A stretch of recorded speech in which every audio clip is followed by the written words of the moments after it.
ሰላም ጤና ይስጥልን የተከበራችሁ አድማጭ ተመልካቾቻችን፣ በዛሬው የህግ ጉዳይ ፕሮግራማችን ላይ የምንመለከተው የሰበር ውሳኔ እንዳሳ ነው። የሰበር ውሳኔ ዳሳችንን ዛሬ የሚያተኩረው በሰበር መዝገብ ቁጥር 262248 በጥቅም 06 ቀን 2017 ዓ.ም የተሰጠው ውሳኔ ላይ ነው። ቀጥታ ወደ ዛሬው ፕሮግራማችን ከማለፋችን በፊት እስከዛሬ ድረስ ቻናላችንን ሰብስክራይብ ያላደረጋችሁ ካላችሁ ሰብስክራይብ በማድረግ እንድትጀምሩ እየጋበዝኩኝ በተለይ ደግሞ ላይክ በማድረግ ቢጀምሩ እኛን ይጠቅመናል። ላይክ በማድረግ እንድትጀምሩ እየጋበዝኩኝ ቀጥታ ወደ ዛሬው ፕሮግራሜ አሳልፋችኋለሁ።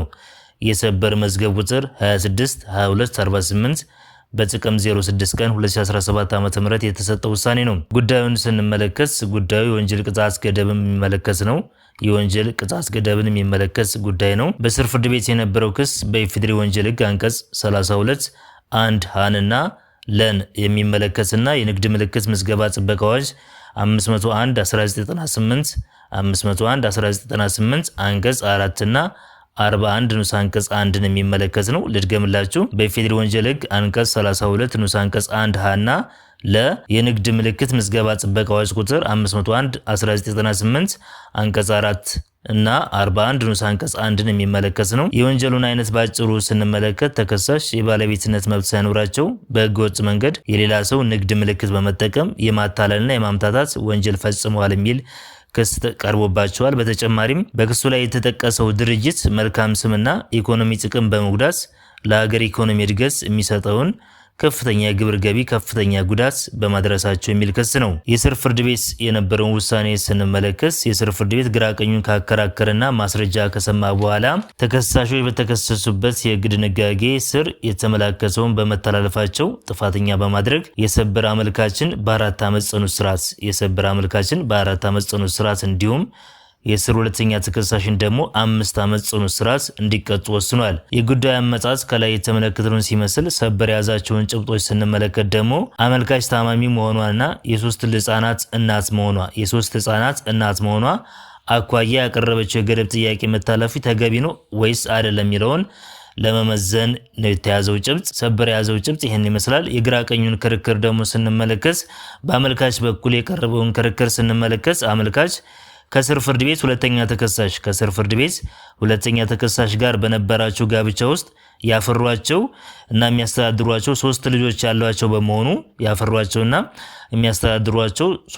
ያሏቸው በመሆኑና ከአባታቸው በተጨማሪ አባት የተባሉት የልጆቹ አባት ማለት ነው፣ ወይም የአመልካች ባለቤት ማለት ነው። ከአባታቸው በተጨማሪ እናታቸው ብትታሰር ልጆች ላይ ቁሳዊና ስነልቦናዊ ጉዳት የሚያደርስ በመሆኑ የሚል መከራከሪያ አቅርበዋል። ሁለተኛ ደግሞ በመጨረሻ ደረጃ የደረሰ የጡት ካንሰር ታማሚ መሆናቸውን በመጥቀስ ቅጣቱ እንዲገደብላቸው ጥያቄ አቅርበዋል። በነገራችን ላይ እነዚህ ምክንያቶች በስር ፍርድ ቤቶች በማስረጃ ተረጋግጠው እንደ ማቅለያ የተያዙ ምክንያቶች ናቸው። በአቃቢ ሕግ በኩል የቀረበ ደግሞ መከራከሪያን ስንመለከት ተከሳሽ በስር ፍርድ ቤቶች ጥፋታቸውን ያላመኑ በመሆናቸውና ላደረሱት ጉዳት ያልካሱ በመሆናቸው ቅጣቱ ሊገደብ አይገባም የሚል መከራከሪያ አቅርበዋል። የስር ፍርድ ቤት ውሳኔ ተገቢ ነው የሚል መከራከሪያ አቅርበዋል። የስር ፍርድ ቤት ቅጣቱን ያልገደበበት ምክንያት ሲገልጽ ደግሞ ወንጀሉ በሀገር ኢኮኖሚ ላይ የተፈጸመ በመሆኑ ቅጣቱ ሊገደብ አይገባም የሚል ምክንያት አስቀምጧል ማለት ነው። በዚህ ረገድ ሰበር የሰጠን ውሳኔና ትንታኔ ስንመለከት አንደኛ ቅጣት ለምን ይገደባል የሚለውን ትንታኔ ሲሰጠን ከወንጀል ሕጉ አንቀጽ 192 እና የወንጀል ቅጣትን ስለመገደብ የተቀመጡ ህግ ድንጋጌዎችን አንጻር ሰበር የሰጠውን ማብራሪያ ነው የምንመለከተው። ሰበር የሰጠውን ማብራሪያ ስንመለከት አንደኛ ጥፋተኛ የተባለው ሰው የጥፋቱን መነሻ በጠቅላላ በመመልከት በተለይ ቅጣቱ ከመፈጸሙ በፊት ቅጣቱ ተገድቦለት አመሉ ቢፈተን፣ ሁለተኛ ጥፋት ከማድረግ የሚታገድ ወይም የሚቆጠብ መሆኑን ፍርድ ቤቱ ሲያምንበት፣ ሁለተኛ ደግሞ ስለ ጠባዩ መሻሻል አንድ ጽኑ ማስጠንቀቂያ ብቻ የሚበቃ መሆኑን ፍርድ ቤቱ ሲያምንበት ገደብን ሊሰጥ ይችላል የሚለውን ነገር ትንታኔ ያስቀምጥልናል። በነገራችን ላይ 2 አይነት ገደቦች አሉ። አንደኛው ቅጣት ሳይወሰን የሚገደብ ገደብ ነው። ሁለተኛው ደግሞ ቅጣት ከተወሰነ በኋላ የሚገደብ ገደብ ነው። ስለሆነ ከላይ በተዘረዘሩት ምክንያቶች አንድ ቅጣት ሊገደብ ይችላል። ጥፋተኛ የተባለው ሰው የጥፋቱን መነሻ በጠቅላላ በመመልከት በተለይ ቅጣቱ ከመፈጸሙ በፊት ቅጣቱ ተገድቦለት አመሉ ቢፈተን ሁለተኛ ጥፋት ከማድረግ የሚታገድ የሚቆጠብ መሆኑን ፍርድ ቤቱ ሲያምንበት ቅጣትን ሊገድብ ይችላል። ወይም ስለ ጠባዩ መሻሻል አንድ ጽኑ ማስጠንቀቂያ ብቻ የሚበቃ መሆኑን ፍርድ ቤቱ ሲያምንበት ቅጣቱን ሊገድብለት ይችላል። ስለሆነ ቅጣት የሚገደብበት ምክንያቶች እነዚህ ናቸው። ሁለተኛውን የሰበር ትንታኔ ደግሞ ስንመለከት ቅጣቱ መገደብ የማይቻልባቸው ምክንያቶች ምንድናቸው? ቅጣቱ መገደብ የማይቻልባቸው ምክንያቶች የትኞቹ ናቸው የሚለውን ነገር ስንመለከት በሁለት ከፍለን ልንመለከተው እንችላለን።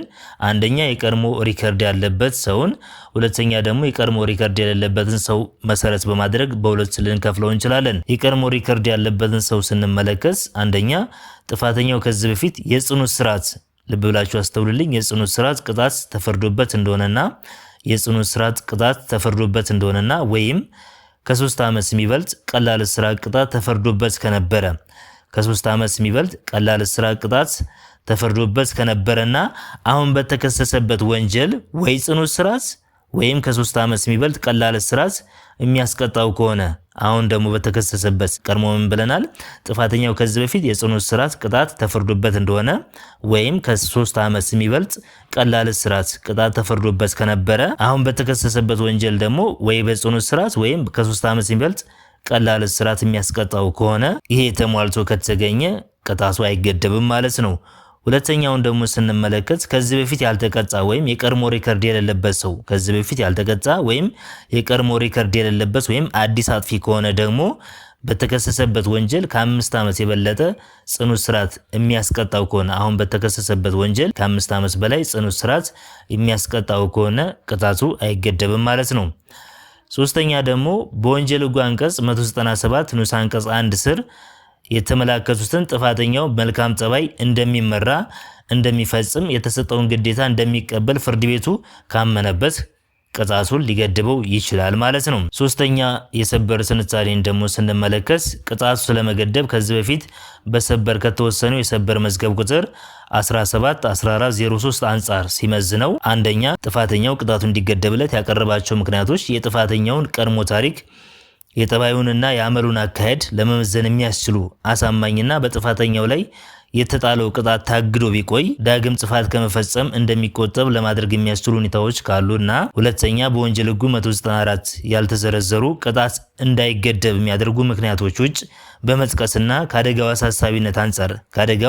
አሳሳቢነት አንጻር በማድረግ ቅጣትን አለመገደብ መሰረታዊ ግሰት ነው። 194 ላይ የተቀመጡት ቅጣት ሊገደቡ የሚችሉባቸው ምክንያቶች አሉ። ከነሱ ውጭ በመጥቀስ ቅጣትን መገደብ ማለት ነው። ቅጣትን መገደብ ተገቢ አይደለም የሚለውን ነው የሚያስይዘን። አራተኛ ከልጆች ፍላጎት አንጻር ወይም vested interest of the child አንጻር ሲመዘን ሁለቱም ወላጆቻቸው ከታሰሩባቸው ልጆች ሜዳ ላይ የሚበትንና መልካም ዜጋም ሆነው ለማደግ የወላጆቻቸው ቁሳዊና ስነልቦናዊ ድጋፍ የሚፈልጉ ከመሆናቸው አንጻር መብታቸውን እጅግ የሚጎዳ ስለሆነ ከዚህ በተቃራኒ መወሰን የሰበር መዝገብ ቁጥር 171403 እና 177216ን ያላገናዘበ ነው። አምስተኛና የመጨረሻው የሰበር ትንታኔን ስንመለከት ደግሞ ከላይ ከተዘረዘሩት ምክንያቶች አንጻር አንደኛ አመልካች የተቀጣቸው 4 ዓመት ጽኑ እስራት በመሆኑና አመልካች የተቀጣቸው 4 ዓመት ጽኑ እስራት በመሆኑና እና የወንጀል ሕጉ አንቀጽ 194 ላይ እንደተመላከተው ደግሞ ለመጀመሪያ አጥፊ ልብ ብላችሁ አስተውሉልኝ፣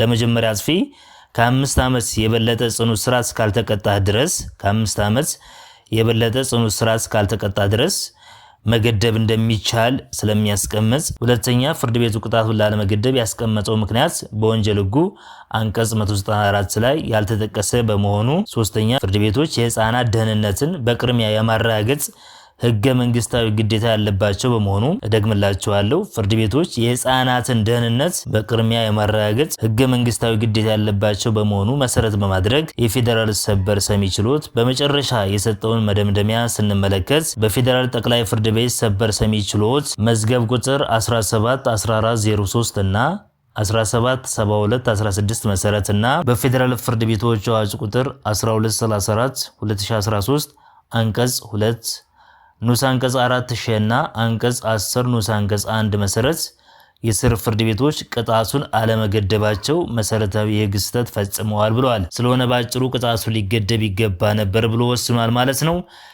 የዛሬውን ፕሮግራማችንን በዚሁ ስንቋጭ እስከዛሬ ድረስ ቻናላችንን ሰብስክራይብ ያላደረጋችሁ ካላችሁ ሰብስክራይብ በማድረግ የሚጨመር የሚቀነስ ነገር ካለ ኮሜንት ሴክሽኑ ላይ በማስቀመጥ ለብዙዎች እንዲደርስ ደግሞ ላይክ እና ሼር በማድረግ ቤተሰቡን እያልኩ እየጋበዝኩኝ የዛሬውን ፕሮግራም በዚሁ ቋጫለሁ። አመሰግናለሁ። ቻው።